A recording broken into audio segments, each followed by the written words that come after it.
Hi Brainies and welcome back to the channel. I hope you guys are doing super well and studying properly for your exams. I am your Brainy mentor and हमने कल start किया था methods of calculating national income. इसका हमने first method किया था income method.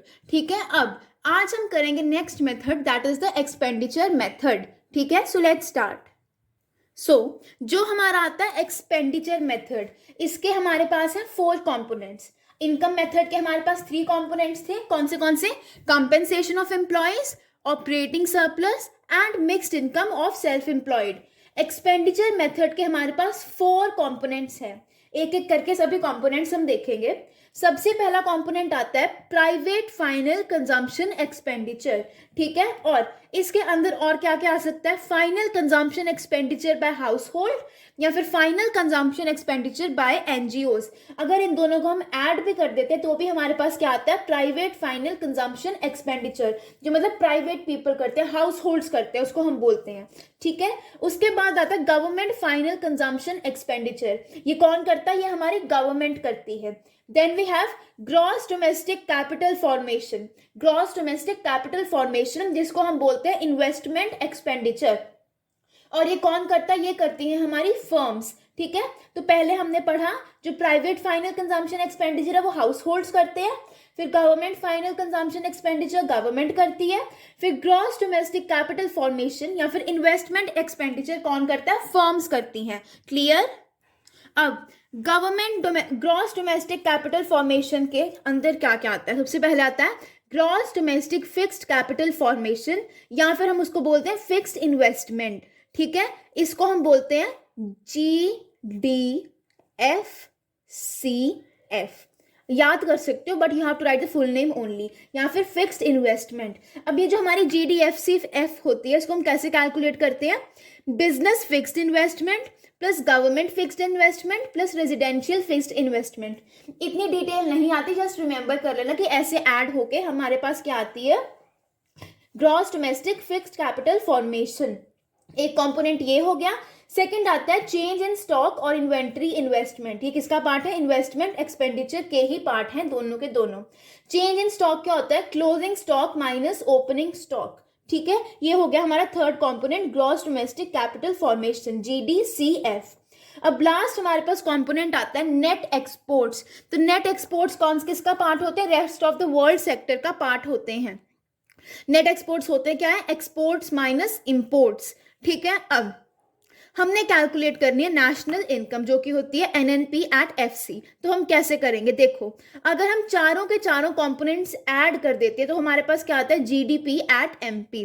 अब इस GDP एट MP में से आपने क्या क्या सब्ट्रैक्ट करना है? You have to subtract depreciation subtract करोगे तो आ जाएगा NDP एट MP.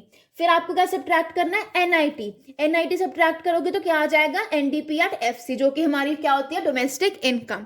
फिर इन द एंड आप ऐड करोगे net factor income from abroad. इसको NFIA भी लिख सकते हैं, NFIA. तो हमारे पास आ जाएगी net national income NNP at FC.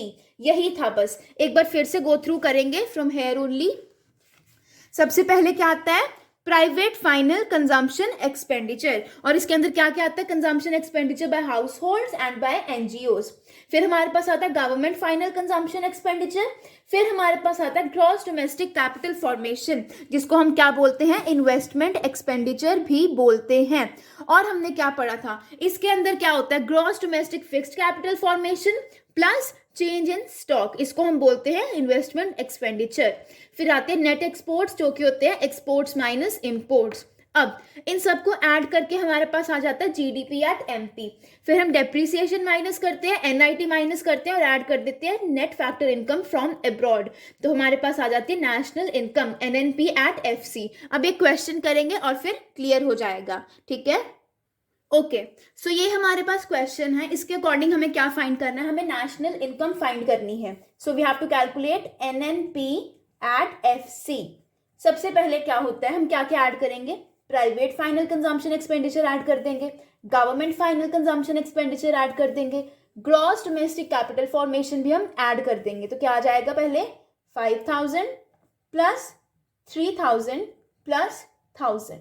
अब हम चेंज इन स्टॉक को ऐड नहीं करेंगे. क्यों? बिकॉज जो हमारा चेंज इन स्टॉक है that is a part of gross domestic capital formation, मैंने आपको बताया था, है ना, इसी का पार्ट है, तो हमने सीधे ग्रॉस डोमेस्टिक कैपिटल फॉर्मेशन ही ले लिया।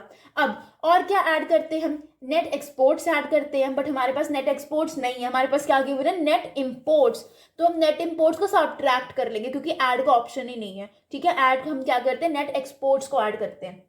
फिर ये हमारे पास, इसको तो हमने ऐड कर लिया। अब हम क्या करते हैं, डेप्रिसिएशन माइनस करते हैं, है ना। डेप्रिसिएशन क्या है, 150 हमने माइनस कर दिया। फिर एनआईटी भी माइनस होता है, -800 आ गया। और net factor income from abroad हम क्या करते हैं, ऐड करते हैं, है ना। पर यहाँ पे 2 अब्रॉड है तो हम क्या करेंगे, सब्ट्रैक्ट ही करेंगे, माइनस ऑफ -50।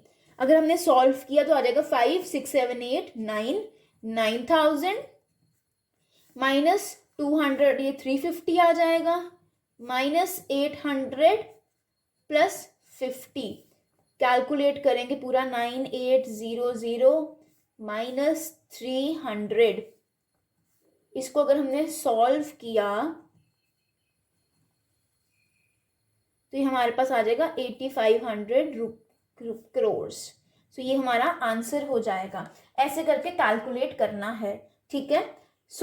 समझ आ गया कैसे कैलकुलेट करना है, कंपोनेंट सारे समझ में लग गए, बस इतना सा ही टॉपिक था। अब लास्ट हमारा बचा वैल्यू एडेड मेथड, उसका भी वीडियो जल्दी अपलोड हो जाएगा। ये सारी पीडीएफ्स, इंपॉर्टेंट क्वेश्चंस भी मैं डिस्क्रिप्शन में डाल दूंगी सून, अभी टाइम नहीं लग रहा due to some reasons, but हाँ मैं जल्दी कर दूंगी and then you can revise it properly. So that was it for the video. I hope you like the video. If you did, don't forget to like, share and subscribe to the channel. You are at Brainy Mentor. Have a great day ahead.